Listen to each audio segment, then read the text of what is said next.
What's up, man? Man,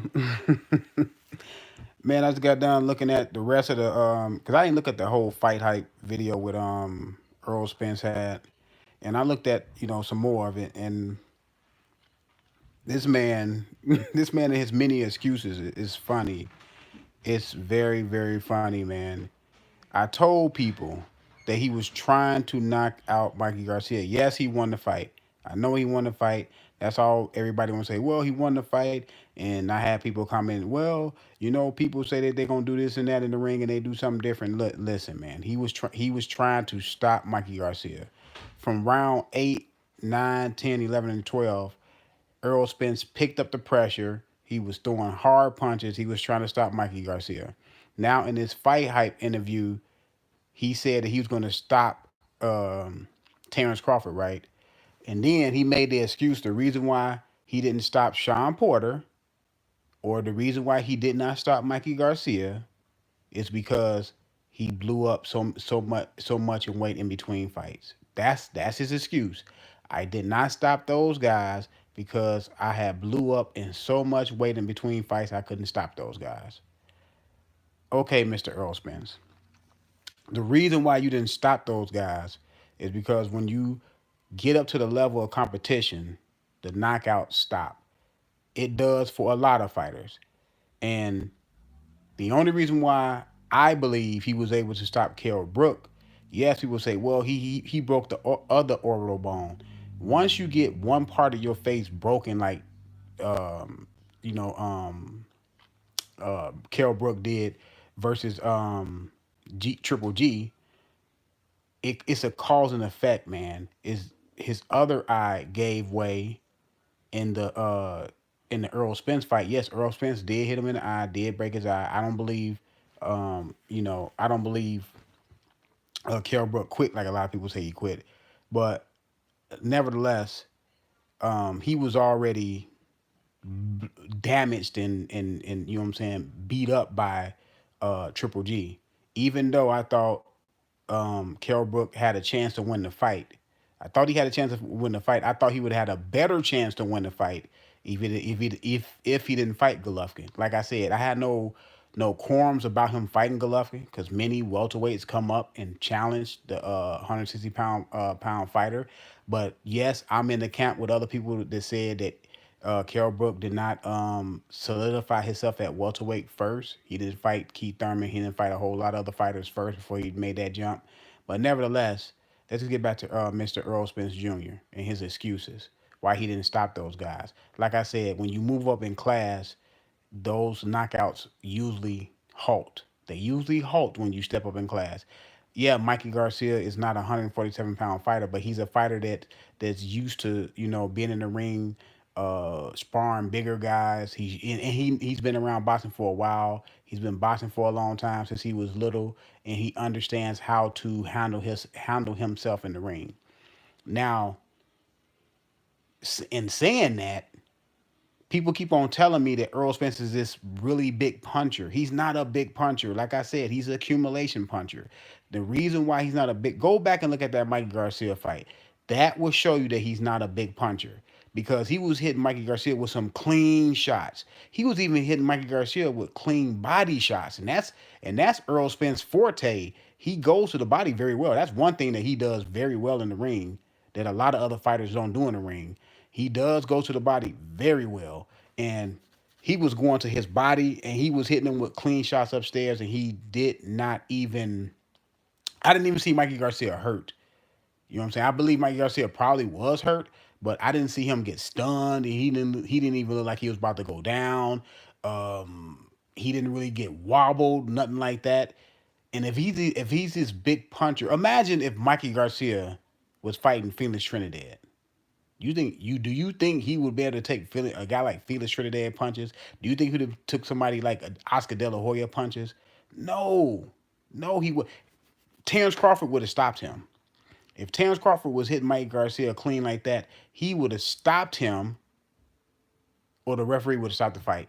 I'm telling y'all right now, Terrence Crawford may be a bigger puncher than Earl Spence with one or two punches. It definitely with like a with one or two punches. I think he's maybe a bigger puncher. And people's like, well, no, look at Earl Spence, like how bigger he big he is. No, your size don't have a whole lot to do with your punching power.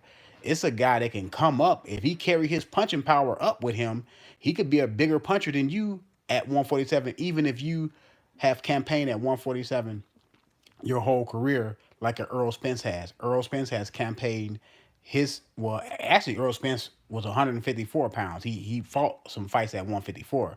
So he's actually bigger than 147. You know what I'm saying? I believe Earl Spence can be at 160 and be comfortable and fight at 160. So for a guy like a Mikey Garcia, which I thought Mikey Garcia had a good chance of winning the fight. I thought Mikey Garcia had a good chance of winning the fight. Let me make that a disclosure. So people won't be saying, well, how did you have a fight? Yeah, I had Mikey Garcia possibly having a chance to win the fight.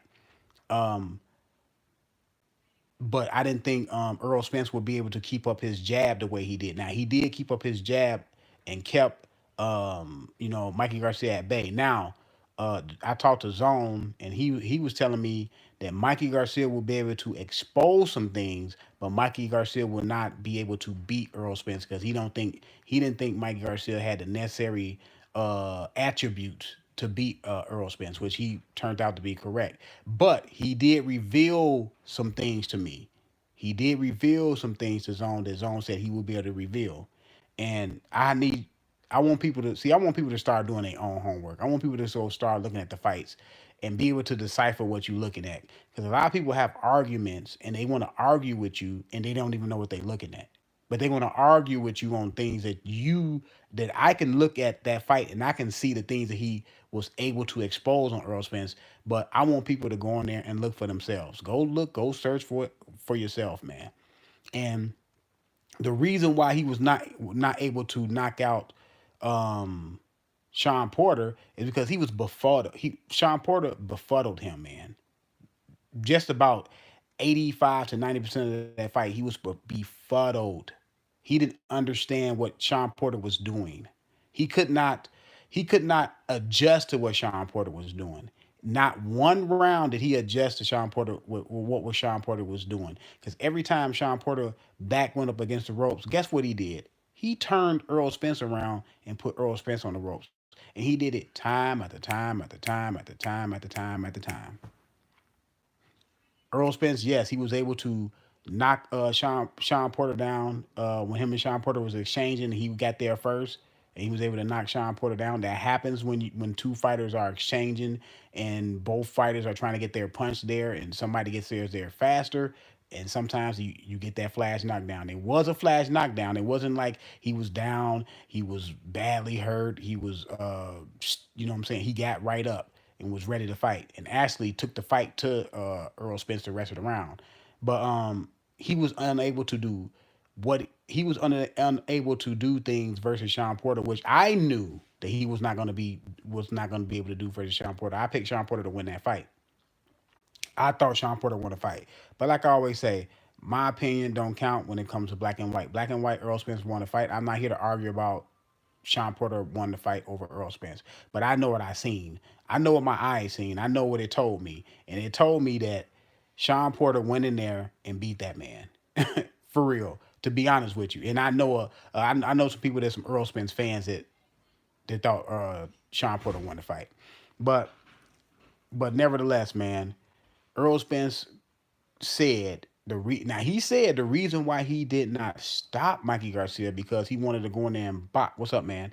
He said he wanted to go in there and box Mikey Garcia. He said I wanted to show people and I wanted to show Mikey Garcia that he doesn't have the better boxing skills than me. So I went in there. I didn't try to knock him out, which that's dumb. That sounds dumb.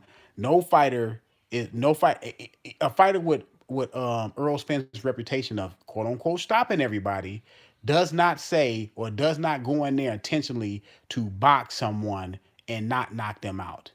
No, that doesn't happen, especially not on pay-per-view. On pay-per-view, you want to get the ultimate ending. Now, by round 5 or 6, Earl Spence already proved that he can outbox Mikey Garcia. He had already proved that point. Now, the next thing is a knockout. which Derrick James in the corner. You have to look at the pay per view. You know, feedback, because a lot of times when they do these replays, they cut out a lot of things. And if you look at the pay per view, people that probably taped it, go back and look at the pay per view thing. I think it was about round 7 or 8 when Derrick James said, "Okay, man, it's time to get this man up out of here." And Errol Spence went in there, and you could look at the way he was fighting the first 7 rounds versus the 8th, ninth, and 10th, 11th, 12th round. In the first 6 rounds, 7 rounds, he was really kind of fighting kind of cautious. He was fighting behind his jab a whole lot. He wasn't really trying to walk Mikey Garcia down. Round 8, 9, 10, 11, and 12, he was walking Mikey Garcia down, throwing hard shots, hard body shots, hard face shots, and was hitting him flush and couldn't stop him. And his power was exposed. His power was exposed. He's not a concussive puncher. And I've been saying that ever since I've been really watching Earl Spence, because I know what I'm watching, man. I know what I am watching. Okay, yes, he up into that point to where he fought Mikey Garcia, he was stopping everybody. But look at the people he was stopping, man. You have to look at the situation, look at the people he was stopping, look how they were in their careers when he stopped them. You know what I'm saying? The guys that he fought. You know what I'm saying?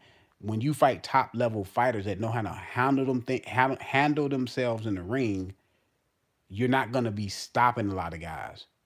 So, like I said, he has an excuse on why he didn't stop Mikey Garcia or Earl, I mean, or Sean Porter, because he was embarrassed that he said he was going to stop Mikey Garcia, and he said told Sean Porter multiple times, "I'm going to stop you," in the press conference. I'm going to stop you. I'm going to stop you. I'm going to stop you. I'm going to stop you. I'm going to stop you. No, he was not just talking. He was going in there trying to stop them, stop both of those guys. Sean Porter just put on a moving, unhittable target, just about coming in, bullying Earl Spence. And people say, well, he fought, he fought Sean Porter fight and beat Sean Porter at his own fight. No, that's Earl Spence fight. Earl Spence loves to come forward. Earl Spence loves to be aggressive. That's Sean Porter's fight. Sean Porter loves to come forward. Sean Porter loves to be aggressive. It's just that Sean Porter, in my opinion, beat Errol Spence at his game. And then after he didn't stop Sean Porter, now everybody's excuse is who has stopped Sean Porter.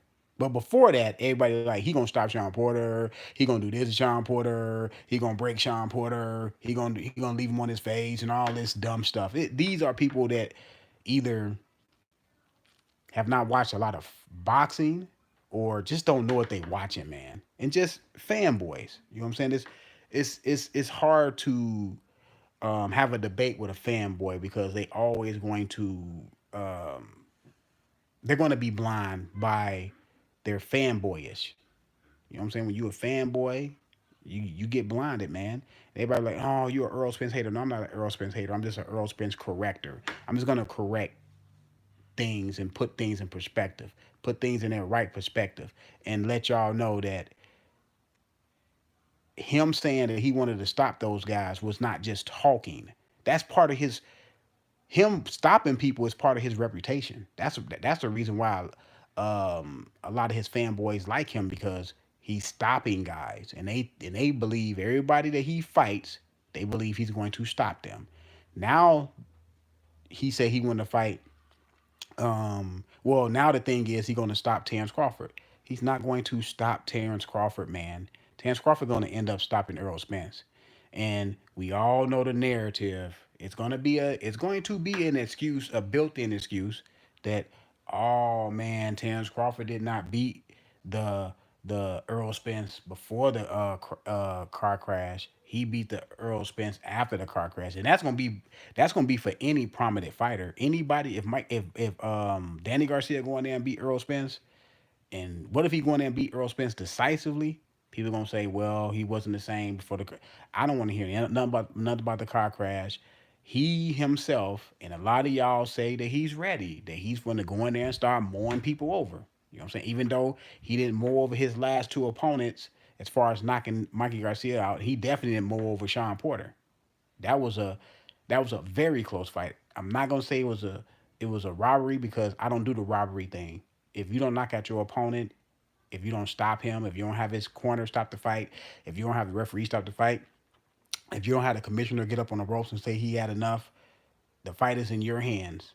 When you leave it up to the judges, you leave it up to the politics of the judges. So that's what it is. They're there to judge you, and somebody may not, two judges may not like how you fought. So that's it. You got 12 rounds to keep the judges up out of it. You got 12 rounds. So I'm not gonna say it was a robbery, but I had Sean Porter winning the fight.